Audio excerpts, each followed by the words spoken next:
¿Y si un hombre solo, en medio del desierto, alzara su voz contra un rey y el cielo respondiera con fuego?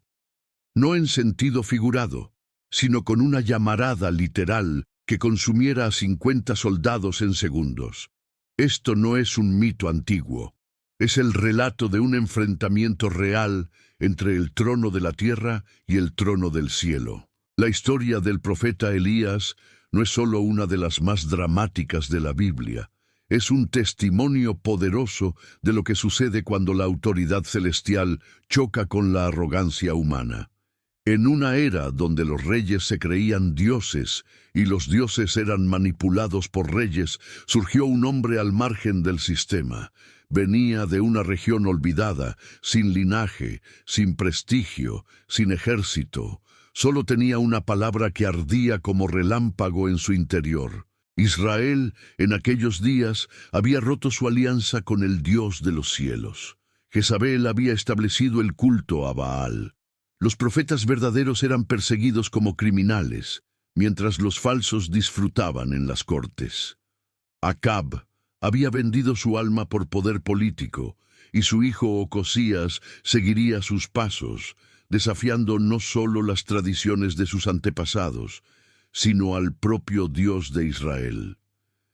En este escenario sombrío, Elías emerge con la audacia de un trueno. No pide audiencia, no busca aprobación, interrumpe, denuncia, sentencia, pero no son solo palabras las que lo mueven. Elías lleva algo más, algo que lo haría temido por reyes y recordado por generaciones, la manifestación visible de la autoridad divina.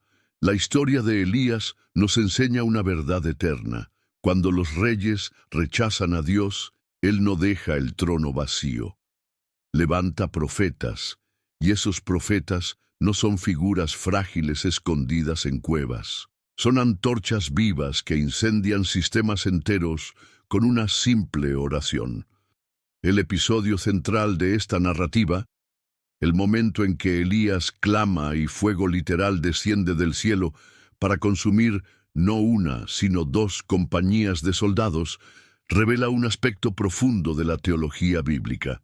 Dios es paciente, pero no neutral. Observa, pero también interviene. Habla, pero también actúa. Y a veces actúa con fuego. La escena es tan impactante que parece casi imposible. Un hombre en la cima de un monte, rodeado por 50 soldados, recibe la orden de descender en nombre de un rey idólatra, pero en lugar de bajar, invoca al Dios del cielo.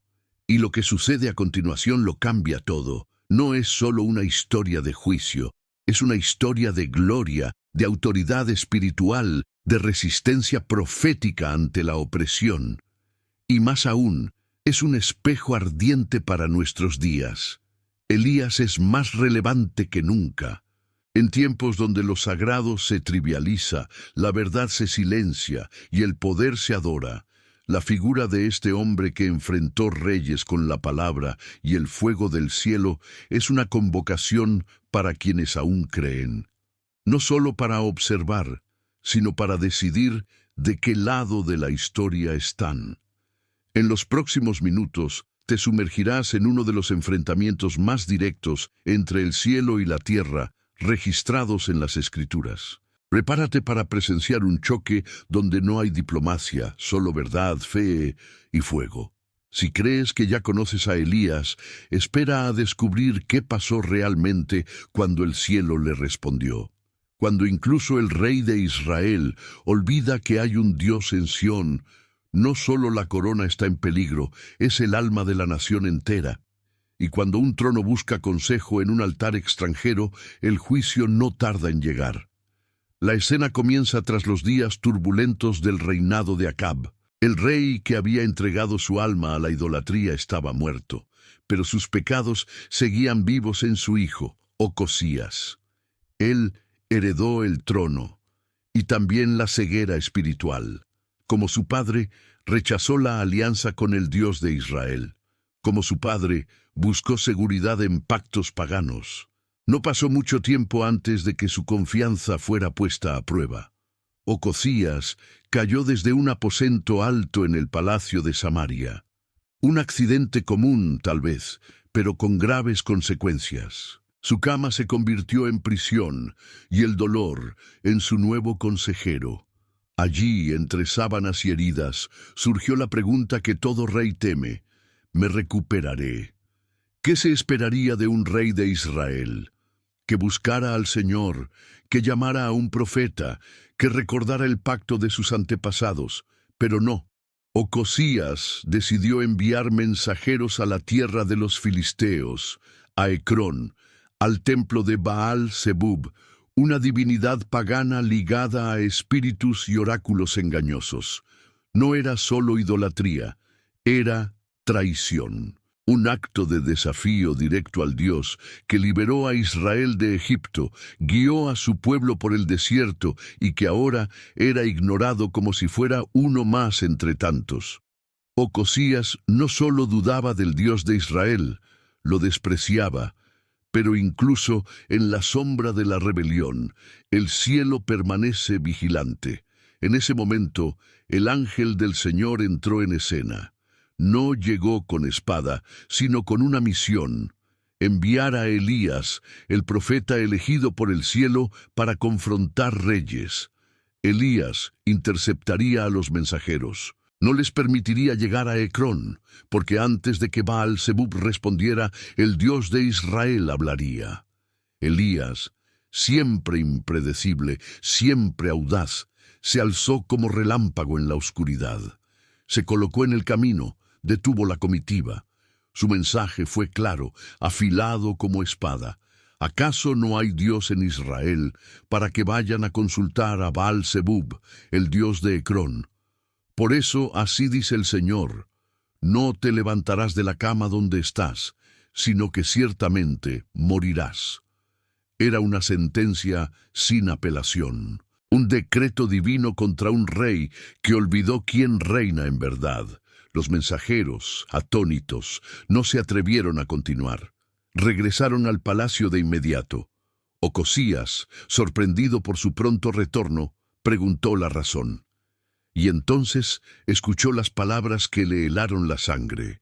Un hombre desconocido, vestido de pieles y con un cinturón de cuero, los había detenido y profetizado su muerte. El rey supo de inmediato. Era Elías, el tisbita, el mismo que enfrentó a su padre, el mismo que detuvo la lluvia por 3 años, el mismo que ahora se alzaba como amenaza a su falsa soberanía.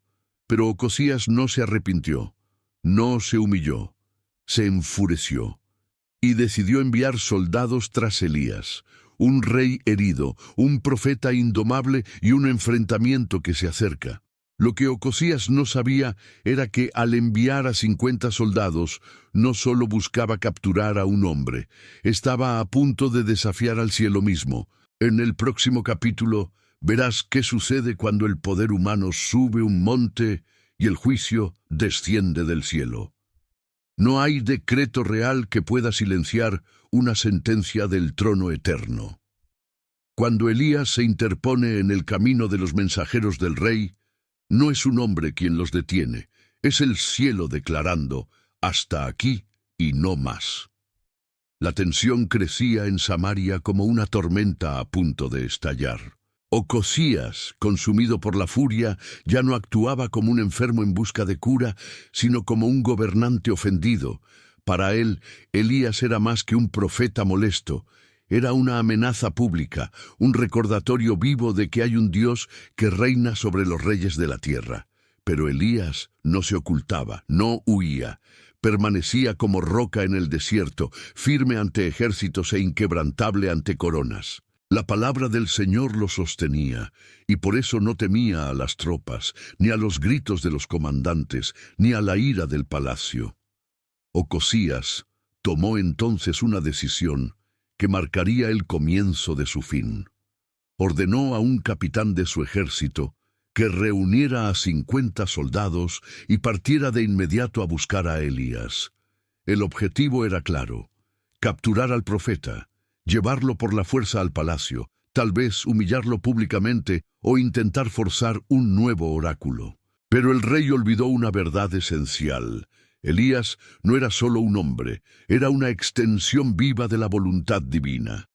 El capitán marchó con sus 50, armados, entrenados, seguros. Tenían fuerza, número, una orden real. Subieron el monte donde estaba Elías, y al encontrarlo hicieron lo que los hombres de guerra hacen: impusieron autoridad. «¡Hombre de Dios!», dijo el comandante con voz firme. «El rey ordena. ¡Baja!». Era más que una demanda. Era un intento de someter el cielo a la corona. Pero la respuesta de Elías cortó el aire seco de la montaña como una espada. «Si soy hombre de Dios, que descienda fuego del cielo y te consuma a ti y a tus 50». No hubo pausa, no hubo advertencia, solo fuego, fuego literal, fuego real, fuego que cayó del cielo y, ante todos, consumió al capitán y a sus 50 soldados en segundos. No era una metáfora, no era un símbolo, era el juicio divino en su forma más pura, directo, ardiente, innegable. Las llamas se alzaron como testimonio y advertencia. Elías no bajó. El ejército, sí, pero no por decisión propia, sino reducido a cenizas. Las noticias llegaron a Samaria con rapidez. Un pelotón entero destruido por una sola palabra. Pero ni siquiera eso quebró el orgullo del rey. Ocosías, obstinado, enviaría otro grupo, otra marcha, otro error. Pero eso está por venir. Lo que queda claro en este momento es la fuerza espiritual de Elías. No es un poder personal, es un alineamiento absoluto con la voluntad de Dios. Elías no actúa por emoción ni por instinto de supervivencia. Actúa porque hay una orden divina y porque el trono de Israel olvidó quién reina en verdad. La montaña donde Elías está no es solo un lugar, es un símbolo. Allí el cielo se manifiesta, allí el nombre de Dios es exaltado, allí los ejércitos son vencidos no por espadas, sino por la verdad, y el mundo lo verá una vez más. Viste a un rey enviar a 50 hombres y al cielo responder con fuego, pero Ocosías no aprendió. En el próximo capítulo, un nuevo comandante subirá al mismo monte y la sentencia será aún más contundente. Quédate. Lo que viene es tan impactante como inevitable. Cuando la oración de un hombre pesa más que las armas de 50 soldados, ya no es el mundo natural el que tiene el control. Es el cielo mismo, que decide intervenir con fuego ante la arrogancia humana. El monte donde Elías permanecía erguido se había transformado en más que un refugio. Era ahora un altar elevado entre cielo y tierra. Cada piedra parecía latir con tensión espiritual, como si el suelo supiera lo que estaba por ocurrir. Él no se movería de allí. Sabía lo que hacía, sabía a quién servía. Los soldados llegaron con decisión, botas aplastando arena y grava, armaduras brillando bajo el sol. El capitán al frente mantenía una mirada endurecida. No había reverencia. Solo la autoridad fría de quien recibe órdenes y espera obediencia absoluta. Al ver a Elías, el capitán no dudó. Alzó la voz y proclamó con la arrogancia de quien se cree invencible: «Hombre de Dios, el rey dice, baja de inmediato». Era como si la frase llevara un tono de burla, como si el título, «Hombre de Dios», fuera pronunciado con desprecio. Como si el rey, postrado en su cama, aún creyera que su poder podía controlar al profeta y al cielo mismo. Pero Elías no era manipulable, no era un sacerdote de corte, no temía la espada, el látigo ni la muerte. Respondió con una calma tan firme como aterradora: «Si soy hombre de Dios, que descienda fuego del cielo y te consuma a ti y a tus 50». Y entonces vino el silencio. Por una fracción de segundo, el mundo pareció contener el aliento. Y luego, el fuego. No era un relámpago, no eran llamas comunes, era algo que descendía, directo desde lo alto, como si el cielo hubiera abierto sus puertas, como si Dios respondiera personalmente a la oración de Elías. El fuego cayó con precisión absoluta, no se extendió, no consumió el monte, no tocó a Elías. Cayó exactamente sobre el grupo armado, devorando a cada soldado, cada armadura, cada rastro de fuerza humana que osó subir esa montaña como si fuera superior al profeta de Dios. El suelo quedó ennegrecido. El aire olía a cenizas y juicio. Las piedras, antes grises, ahora llevaban las marcas del calor divino. Elías no celebró, no danzó alrededor de las llamas, solo permaneció, con la mirada firme, el corazón en paz, porque sabía, esto no era sobre él, era sobre Dios. Era sobre recordar a Israel y a su rey, que no se juega con el Altísimo.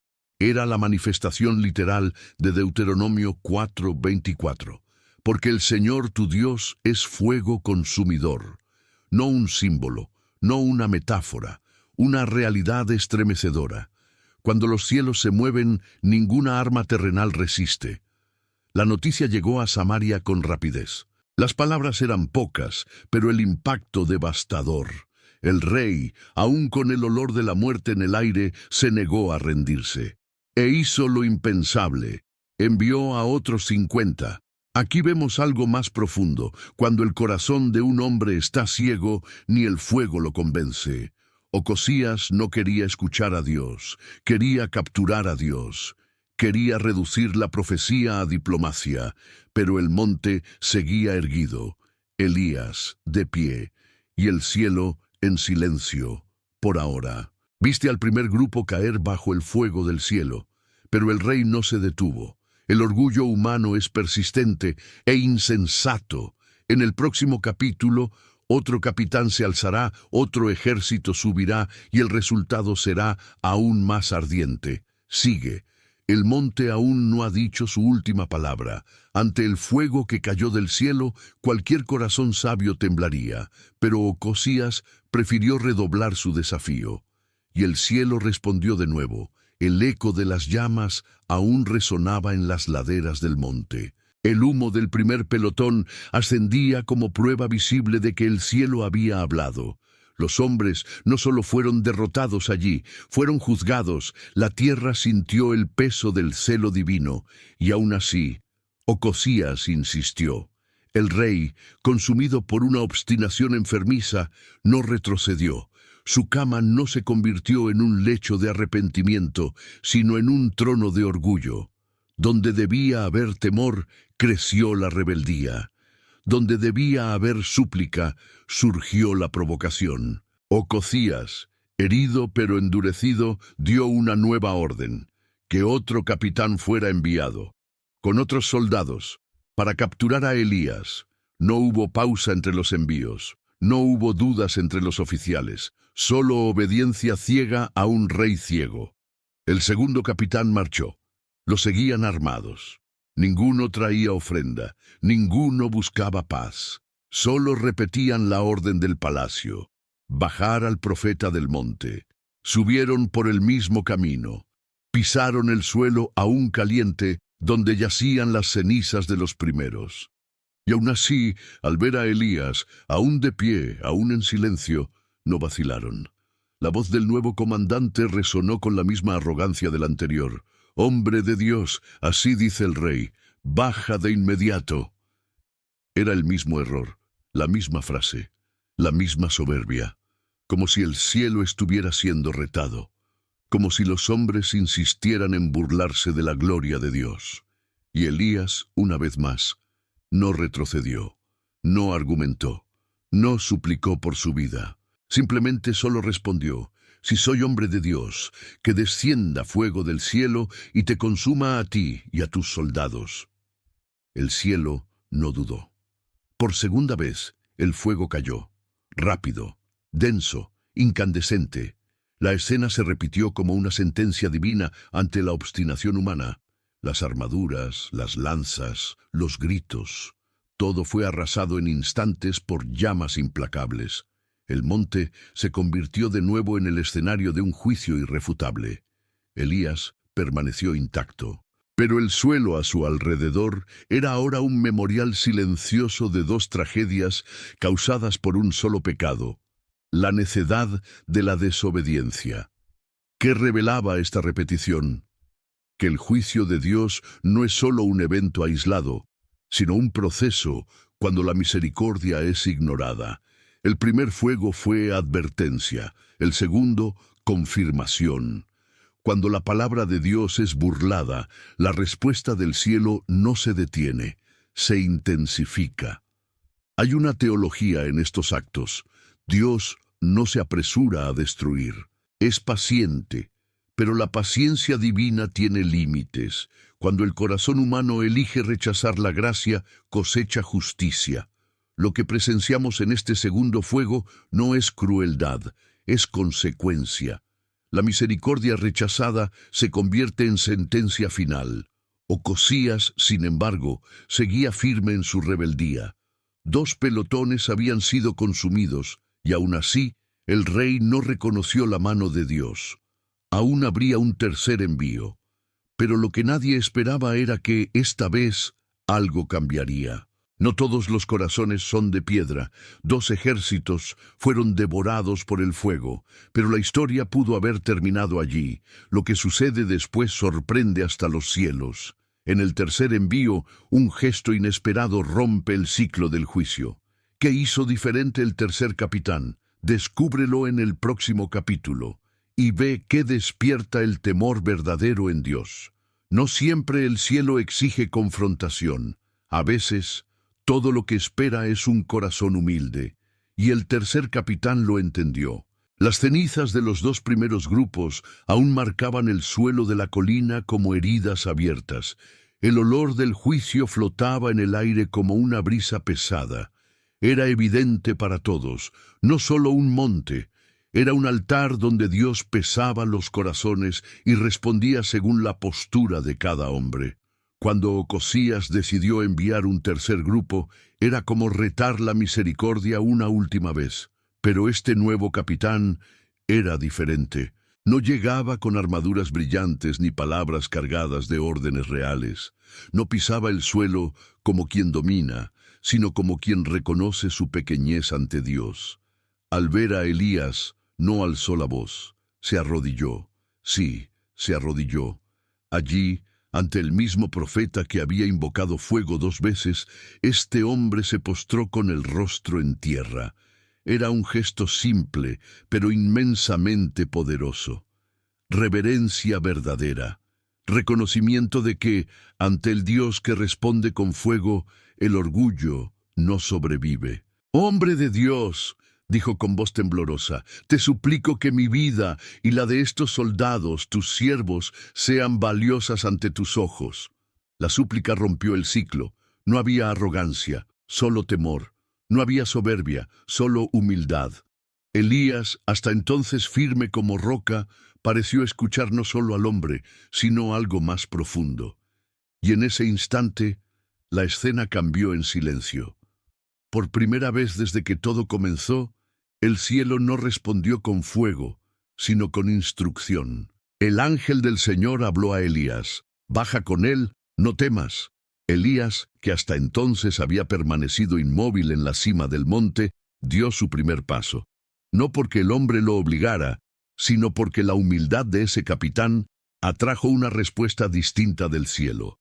La lección era clara. Dios no rechaza el corazón humilde. Donde hubo sumisión, hubo vida. Donde hubo reverencia, hubo redención.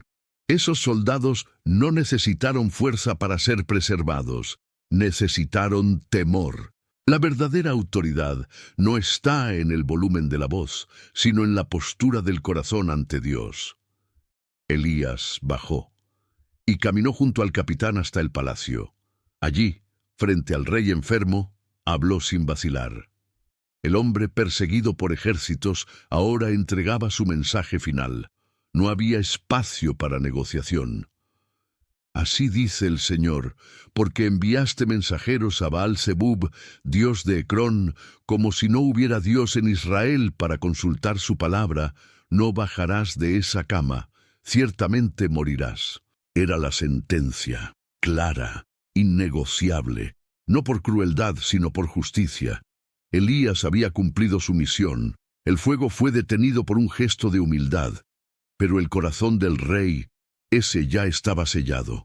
El fuego fue detenido por un gesto sencillo, reverencia. Pero la sentencia de Elías permanece.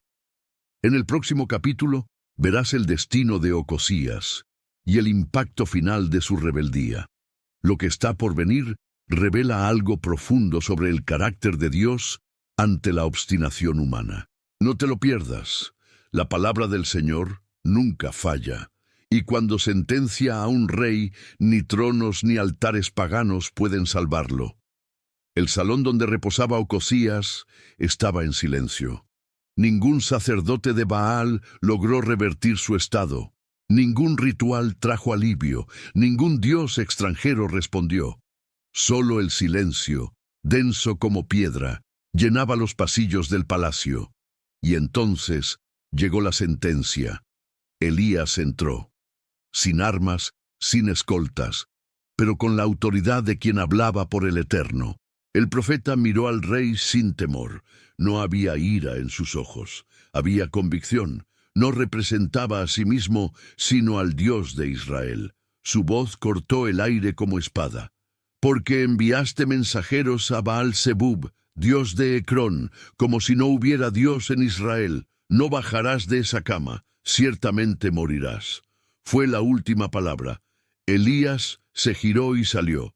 No necesitaba esperar el cumplimiento de la sentencia, pues conocía al Dios que hablaba. Y, como siempre, la palabra no regresó vacía. Días después, Ocosías murió. No hubo milagro, no hubo tregua. El rey que desafió la palabra divina no vivió para ver la próxima temporada. Murió como vivió, orgulloso, rebelde, sin heredero. Su trono quedó vacío, e Israel se sumió en otra transición marcada por el juicio. Joram, su hermano, asumió el trono, pero la sangre que corría por sus venas aún era la de la casa de Acab, una estirpe marcada por idolatría, corrupción y desafío al Dios de sus padres. El juicio contra la casa de Acab, anunciado tiempo atrás, seguía su curso. La muerte de Ocosías era solo un sello más en una larga carta de condena. Pero la escena no termina en el lecho del rey, se expande hacia algo mucho mayor. Elías, el profeta que invocó fuego, que enfrentó reyes y sobrevivió a los desiertos, había concluido su misión con la misma intensidad con la que comenzó. No era solo una voz del pasado, era una señal de lo que vendría. La teología que surge de la vida de Elías es poderosa. Dios reina sobre los tronos humanos. La autoridad profética no depende de cargos políticos, sino de un alineamiento con el cielo. Elías era un hombre común, pero hablaba por Dios. Y cuando hablaba, hasta los reyes temblaban. El gobierno divino se manifestaba en la voz de los profetas. Siglos después, otro hombre surgiría en el desierto con la misma audacia, el mismo fuego en la voz, el mismo espíritu. Juan el Bautista. No hizo milagros, pero preparó el camino. No invocó fuego literal, pero anunció uno que bautizaría con fuego y espíritu. Juan fue el eco de Elías. Y más adelante, las Escrituras dicen que Elías regresará como una de las dos testigos en los últimos tiempos para proclamar una vez más la palabra que consume, purifica y separa. El fuego de Elías nunca fue solo físico, era la representación visible de una verdad eterna. Dios está vivo, atento y listo para actuar. La arrogancia de los reyes puede ignorarlo por un tiempo, pero no puede escapar para siempre. Ocosías lo intentó y murió, y el fuego permanece. No se extinguió con la muerte de Elías. Atraviesa las eras, ardiendo en las palabras de las Escrituras, quemando en las conciencias, llamando a los humildes y consumiendo a los arrogantes. Elías se fue, pero el fuego que invocó aún habla. ¿Estás del lado de quienes reverencian o de quienes desafían. El tiempo del juicio no ha terminado, y la palabra aún arde como fuego en nuestros días. El monte donde Dios responde sigue en pie, y el cielo aún observa.